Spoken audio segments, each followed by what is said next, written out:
Oh, dari kita. Ini sebenarnya tindak lanjut dari MOU yang kita tanda tangani tahun lalu bulan September dengan SAIF, salah satu universitas peringkat 50 besar dunia. Tahun lalu dibawa oleh Bu Sarma untuk kerjasama dengan institusi yang bisa membantu mereka menjembatani komunikasi antara praktisi atau pengusaha di sana dengan Indonesia gitu ya. Itu kenapa AI kemudian menjadi partner mereka dan akhirnya kita tanda tanganlah MOU yang salah satunya juga isinya adalah memperkuat pola komunikasi termasuk juga melakukan pendidikan atau training both ya bilateral gitu ya antar para pihak gitu. Itu sih latar belakangnya intensive training ini dan kebetulan di bulan Januari awal kemarin Bu Sarma diundang jadi pembicara di salah satu forum SAIF juga terkait Indonesia ya secara garis besarnya Kak ya. Nanti Kak Sarma akan menjelaskan dan peminat soal bagaimana berinvestasi di Indonesia ini sangat besar gitu ya. Tapi karena kemarin waktunya terbatas, beberapa pengusaha sana menginginkan kalau bisa dibuatkan intensive training di Indonesia gitu. Dan mereka juga pengen tahu bagaimana sih Indonesia itu karena banyak dari mereka belum pernah ke Indonesia. Nah, oleh karena itu kemarin SAIF mengontak kita untuk melakukan intensive training ini. Itulah kita buat intensive training selama 2 hari khusus membahas mengenai hukum investasi di Indonesia. Saya hanya menambahkan yang dikatakan oleh Pak Sekjen, betul. Kemudian kenapa kemudian intensif ini dilakukan di bulan Januari, ya karena kemarin pada saat kita diundang ke Shanghai untuk berbicara tentang, khususnya kalau dari kita tentang hukum investasi di Indonesia, peminatnya sangat banyak gitu. Nah, kemudian ketika mereka membuka program khusus pendaftaran untuk pendidikan investasi di Indonesia, salah satunya itu adalah mata kuliahnya itu beberapa ya, bukan salah satu, itu hukum. Nah, kemudian karena kita lembaga yang sudah punya kerjasama dengan SAIF ya, pihak yang paling tepat untuk bekerja sama dengan SAIF untuk memberikan pendidikan hukum adalah AAI. Jadi makanya kemudian dilaksanakanlah dengan AAI ini. Nanti rencananya akan ada batch kedua, itu mungkin sekitar 3 atau 4 bulan lagi, tentunya dengan persiapan yang lebih baik dan peserta yang mungkin lebih banyak lagi. Hari itu kami diundang oleh SAIF. Selain kami juga sebenarnya ada pihak lain yang diundang, yaitu dari Fakultas Ekonomi UI, kemudian dari KJRI juga berbicara dan memberikan kuliah juga di dalam seminar yang sama. Jadi ada beberapa sektor di situ, dari sisi ekonomi, kemudian dari sisi hukum. Nah, kita dari sisi hukumnya. Nah, itu peminatnya sangat banyak pada saat itu. Seminarnya itu dilakukan dalam waktu 1 hari, full 1 hari. Nah, supaya peserta seminar itu mendapatkan suasananya juga yang akurat, valid. Nah, sekarang dilakukan di Indonesia.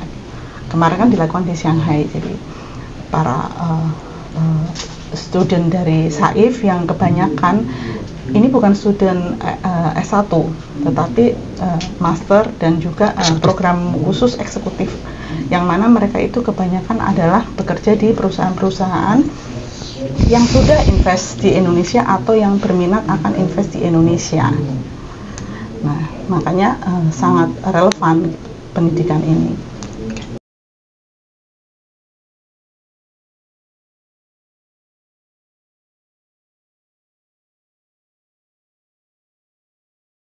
Iya, kita kemarin diskusi dengan Profesor Hu, ya kemarin kita sudah diskusi juga. Ada kemungkinan kita akan menyelenggarakan seperti Investment and Law Summit di Shanghai. Pasti akan melibatkan banyak pihak dari Indonesia nantinya ya. Salah satunya mungkin ekonom-ekonom dan juga pasti birokrat yang bisa menjelaskan soal potensi penanaman modal di Indonesia jauh lebih rinci gitu ya, dan AI akan mendampingi untuk teknis hukumnya gitu. Ya. Oh nggak ada. Kak ini kan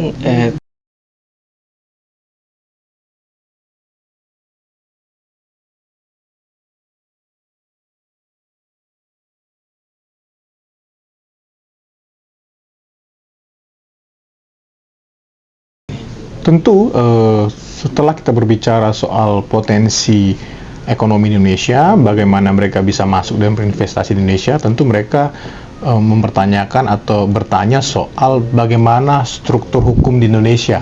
Karena kan kita punya sistem yang agak berbeda dengan mereka ya. Tentu mereka ingin tahu detailnya gitu. Disitulah peran lawyer nantinya, dan dalam training kali ini menjelaskan kepada mereka paling tidak gambaran bagaimana sih memulai berusaha di Indonesia, bagaimana sih ringkasnya misalnya cara mendirikan perusahaan, bagaimana mendapatkan izin, bagaimana sistem ekonomi atau sistem keuangannya bekerja, bagaimana sih soal tata pemerintahan Indonesia, dan bagaimana mekanisme penyelesaian sengketa di Indonesia. Dan itu yang akan dan sedang kita kerjakan saat ini. Ada sekitar 6 mata ajar gitu ya, yang isinya merangkum hal-hal demikian.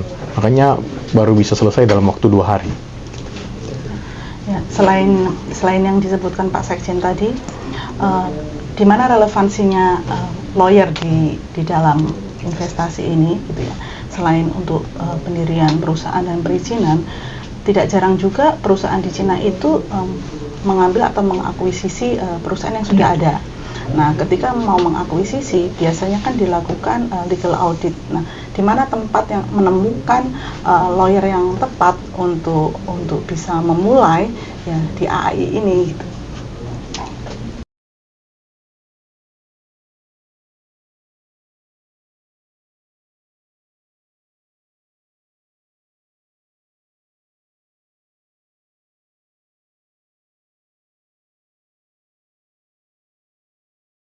investasinya. Kalau kita pada prinsipnya siap membantu Saif ya, karena kita memang sudah jadi rekanan, sudah jadi mitra, jadi partner. Jadi kebutuhan mereka di sisi hukum apa akan kita coba jawab atau sediakan gitu ya, tergantung kebutuhan mereka. Kalau mereka butuhnya pendalaman terkait sisi apa ya kita sediakan gitu ya. Tapi memang sejauh ini dari pembicaraan kita, mereka memang sangat tertarik soal penanaman modal Indonesia ya, FDI ya, Foreign Direct Investment. Kebetulan juga seperti yang kita tahu kan Tiongkok merupakan salah satu investor asing terbesar di Indonesia gitu ya. Jadi dan ternyata masih banyak lagi pengusaha sana yang ingin berinvestasi di Indonesia gitu. Itu kenapa mereka butuh framework atau hukum di Indonesia, dan AI disitulah peran utamanya. Ya, sama.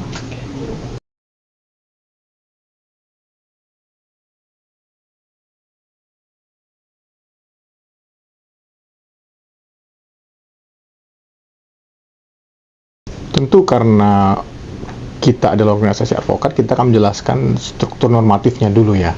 Kalaupun ada tantangannya akan kita sampaikan, dan bagaimana mitigasi tantangan ini secara baik dan smooth itu ya, dalam artian yang benar gitu ya. Kita nggak bisa mengajarkan atau memberikan informasi yang salah kepada mereka. Tapi paling tidak mereka mengerti dulu, paham dulu, jadi mereka bisa mengantisipasinya bagaimana untuk menyelesaikan ini nantinya. Disitulah nanti peran para konsultan, baik konsultan bisnis maupun konsultan hukum, untuk memberikan solusi yang terbaik untuk calon-calon investor ini gitu. Jadi jangan di depan sudah disinggung hal-hal yang negatif dulu gitu. Jadi kita jelaskan dulu framework yang baiknya seperti apa, tantangan seperti apa, dan bagaimana mitigasinya secara baik dan benar gitu. Saya yakin sih dengan jumlah FDI kita yang tinggi ya, seperti yang kemarin kita bisa lihat datanya, posisi Indonesia sangat penting bagi mereka gitu ya, dibanding mungkin negara lain gitu. Mari kita diskusi bagaimana sih pandangannya terhadap ekonomi Indonesia dan salah satu negara lain di Asia Tenggara. Mereka bilang kita prefer Indonesia gitu karena negaranya luas, jumlah penduduk besar, jumlah sumber dayanya besar, termasuk sumber daya manusia gitu ya, dan relatif stabil secara politik gitu. Jadi mereka lebih nyaman berinvestasi di kita. Ini suatu opportunity bagi kita, apalagi kalau kita sekarang saat ini kan punya target Indonesia Emas 2040 ya, 45 ya gitu. Jadi ini kenapa nggak kita sambut gitu. Nah, menambahkan lagi yang disebutkan Pak Sekjen bahwa student yang ikut intensif saat ini, mereka juga menyebutkan bahwa kan Indonesia cukup luas dan mereka itu mau investasinya bukan hanya di Jakarta, tapi di banyak tempat. Nah, kita selalu menekankan ketika Anda mau berinvestasi di Indonesia, carilah lebih dahulu lokal partner yang benar gitu, yang memberikan keterangan yang benar, bukan yang melenceng gitu. Nah, salah satunya juga adalah advokat atau lawyer gitu. Lawyer yang bisa menjadi lokal partner mereka di sini, yang memberikan informasi yang benar dan tepat. Nah, AAI di sini, AAI ini kan tidak hanya di Jakarta, AAI juga banyak DPC-DPC-nya di seluruh Indonesia. Nah, dengan adanya kerjasama ini, kita juga bilang kepada mereka bahwa jaringan AAI ini cukup luas di banyak tempat di Indonesia. Jadi ketika mereka memerlukan advice dari lokal partner di daerah mana, itu kita juga berfungsi untuk mengarahkan mereka, untuk memberikan mereka informasi ke advisor yang lawyer yang tepat dari anggota-anggota AI kita.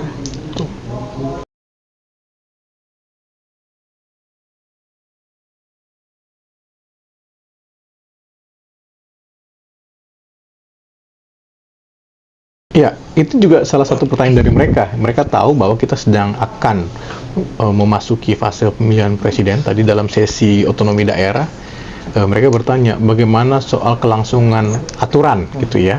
Nah, ini memang jadi tantangan untuk Indonesia, memang bagaimana kita menjaga selain kelangsungan aturan juga kondusiviti ya, terkait iklim penanaman modal gitu ya. Itu memang jadi pertanyaan mereka, jadi concern mereka, dan saya yakin sih pemerintahan yang baru juga punya, siapapun nanti yang terpilih, saya yakin punya intensi yang sama untuk tetap menjaga iklim investasi Indonesia ya, dan kenyamanan investor untuk menanamkan modalnya di kita.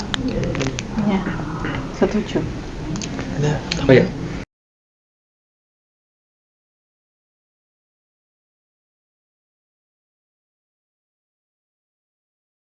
Mereka sangat menikmati sesi ini, cuman karena memang ada banyak materi yang disampaikan dan waktu mereka terbatas di Indonesia, terpaksa kita membaginya dalam 2 hari gitu, nggak bisa terlalu dalam. Itu kenapa nanti kita sudah berkomunikasi dengan Saif, akan ada batch kedua dan selanjutnya gitu ya. Jadi karena mereka bilang masih banyak yang antri ya, bisnismennya yang ingin tahu soal Indonesia gitu. Jadi pasti akan ada batch kedua seperti yang sampaikan Bu Salma tadi, mungkin 3-4 bulan kemudian setelah Chinese New Year biasanya. Ya.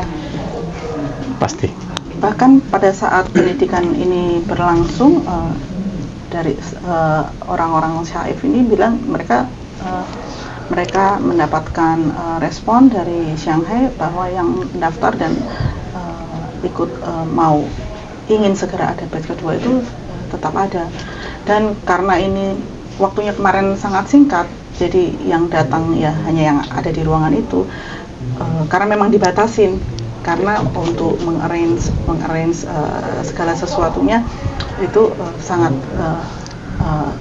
ekspres gitu. Iya, karena waktunya sangat singkat dari Shanghai. Mereka dengar penjelasan soal Indonesia secara ekonomi dan hukum, mereka menggebu-gebu ingin segera ke Indonesia. Sementara waktunya sangat pendek. Itu kenapa persiapannya banyak, jadi mereka sangat membatasi jumlah untuk batch pertama ini gitu ya. Di kita juga akan kesulitan kalau tiba-tiba banyak gitu ya. Karena kemarin itu dari total seharusnya cuma 200 peserta yang diundang, itu hampir 450 yang datang gitu. Dan selama ini belum pernah ada sesi yang sedemikian spontanisnya ya, jumlah pesertanya. Ternyata memang setelah sesi selesai banyak yang berburu ke Bu Sarma untuk menanyakan lebih lanjut. Nah, itu kenapa Saif menyambutnya, mari kita buat sesi yang lebih serius lagi di Indonesia, intensif. Itulah. Terakhir penutup udah ada mau ngomong? Silakan. Kami yang kerja. Harapan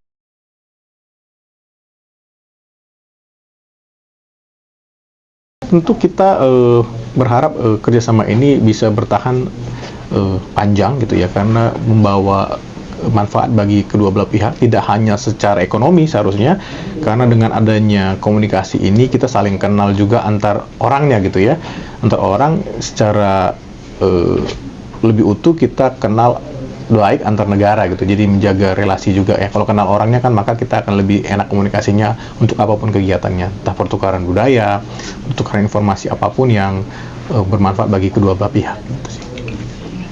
Ya, kalau dari saya juga berharap supaya kerjasama ini terus berlangsung, terutama untuk memberikan pengetahuan, pendidikan dari kedua belah pihak. Mungkin sekarang mereka yang belajar dari kita mengenai hukum Indonesia, nanti lain kali kita juga bisa belajar tentang mereka di Shanghai ataupun di sini, dan masih banyak potensi kerjasama lainnya yang bisa kita eksplor ke depannya. Terima kasih. Terima kasih. Terima kasih.